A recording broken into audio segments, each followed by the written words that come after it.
देवभूमि हिमाचल, जिसमें याकेश नारायण जी की इस पवित्र स्थान चासू में आज हम अपने मित्रों के साथ हैं। सबसे पहले तो इस गांव का परिचय हमें जो एक बेहतरीन तरीके से करा सकते हैं, मेरे साथ हैं मेरे भाई रोहित जी। रोहित जी वैसे मूलतः कामरू गांव से हैं और ये इनके एक समीप पड़ने वाला गांव है चासू। तो रोहित जी, आप चासू के बारे में बताएं। भारतवर्ष को चासंग की पवित्र धरती, याकेश नारायण जी की पवित्र धरती से पूरे भारतवर्ष को जय श्री राम। ये हमारे याकेश नारायण जी का पवित्र स्थल है और जिस जगह पे हम खड़े हैं ये याकेश नारायण जी का उखिंग सांतंग है, यानी कि फुलेज मनाने का इनका स्थान है। तो ये हमारे नारायण जी जो हैं स्वयं नारायण रूप में इस गांव के रक्षक हैं और इस गांव को पालने वाले पालनहार हैं। तो इनकी उत्पत्ति हमारे याकेश नामक शोंग में एक याकेश नामक स्थान है, वहाँ से इनकी उत्पत्ति हुई है। तो हमारे याकेश नारायण जी इस जगह पे लंका गुचूदेन इसको बोला, इस जगह के लिए एक देवताओं के उससे आता है लंका गुचूदेन लंका शेर थोमे मुँह याकेश नारायण, यानी कि ये लंका गुचू पे इनका इतिहास थोड़ा लंबा हो जाएगा, हम शॉर्ट में बोलते हैं। किरमिर दानव के जो अंश हैं उनसे बने जो दिल के उससे जो देव बने तिसरालू जी का, उनका भी ये गांव है। तो याकेश नारायण जी ने उनको नकारात्मक शक्ति को दूर करके देवत्व में लाके, देव रूप में लाके इस गांव में पालन पोषण कराया और प्रजा को उनका आशीर्वाद दिलाया। तो याकेश नारायण जी वो शक्ति है जिन्होंने इस लंका शेर नामक स्थान को संभाला और जिसको हम अपनी भाषा में बोलते हैं थामा, और जो क्या बोलते हैं लंका गुचूदेन इनका एक छत्र राज है। ये हमारे बद्री विशाल जी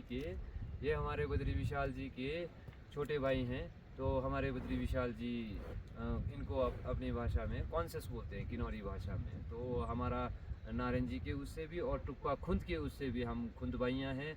तो आज हमारे मित्रों के साथ हम इधर आए थे किसी कार्य को करने हेतु, तो वो भी पूर्ण हुआ और इसी के साथ हम आज यहाँ हमारे मित्रों को इसके बारे में थोड़ी जानकारी दी, थोड़ा आप लोगों को भी हमने थोड़ा बता दिया।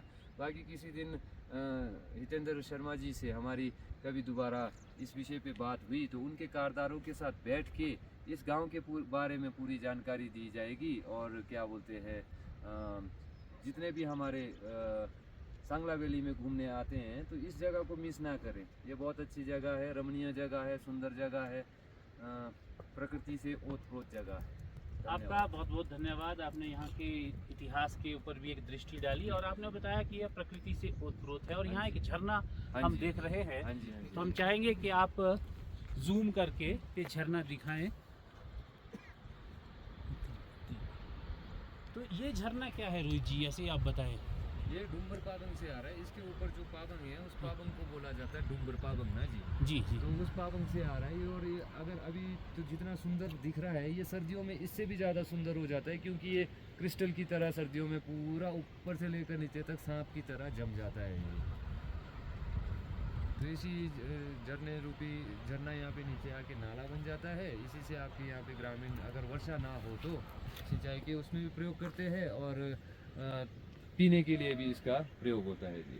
मतलब यहाँ पे इतना शुद्ध जल है कि यदि वर्षा नहीं होती है बावजूद उसके इन झरनों से, ये ग्लेशियर से जो पानी आ रहा है, यहाँ की जो कृषि है, बागवानी है, उस पर किसी भी प्रकार का कोई प्रभाव नहीं पड़ता है।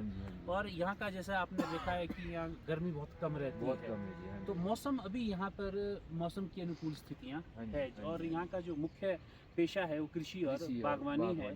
और यहाँ पर जो है सभी कृषि और बागवानी के माध्यम से ही अपना आजीविका भी चलाते हैं और उनकी व्यस्तता इसी में ही रहती है।